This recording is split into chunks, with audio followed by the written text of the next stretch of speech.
YSR Congress party manifesto పైన చాలా పెద్ద అంచనాలున్నాయి. కూటమి వర్సెస్ జగన్మోహన్ రెడ్డి వార్ జరగబోతున్న నేపథ్యంలో ఎక్స్‌పెక్ట్ చేస్తున్న మాట రుణమాఫీ. రుణమాఫీ అంశం మేనిఫెస్టోలో ఉంటుందా? లేదా? అనే చర్చ చాలా పెద్ద ఎత్తున ఉంది. 2014లో వైఎస్ఆర్ కాంగ్రెస్ పార్టీ అధికారంలోకి రాకపోవడానికి, అప్పుడు రుణమాఫీ హామీ ఇవ్వకపోవడం కారణమైందనే చర్చలు ఉన్నాయి.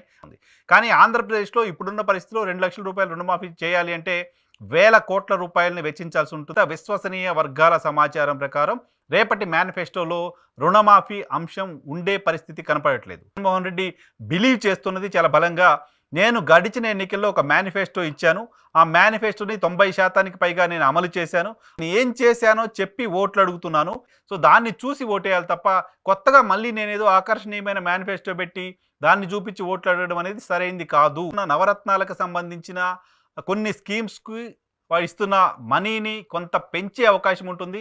రైతులకు సంబంధించి రుణమాఫీ అంశం కంటే ఇప్పటికే ఇస్తున్న రైతు భరోసాని కొంత పెంచడానికి సంబంధించిన అవకాశం ఉంది. అలాగను ఇంకా మరింత సమర్థవంతంగా ఏ రకంగా అమలు చేస్తాము, డీబీటీకి సంబంధించిన పరిధిని మరికొంత పెంచడానికి సంబంధించిన అంశం పైన ఏం చేస్తాము, సూపర్ 6 పేరుతో ఆకర్షణీయమైన హామీలతో, చాలా కొత్త హామీలతో కూటమి ప్రజల ముందుకు వస్తున్న సందర్భంలో కూడా కాంగ్రెస్ పార్టీ మాత్రం అటువంటి ఆకర్షణీయమైన హామీల జోలికి వెళ్లకుండా తామేం చేశామో చూసి ఓట్లు అడుగుతామని మాత్రమే అయి ఉంటుంది అనేది మనకు అందుతున్న సమాచారం.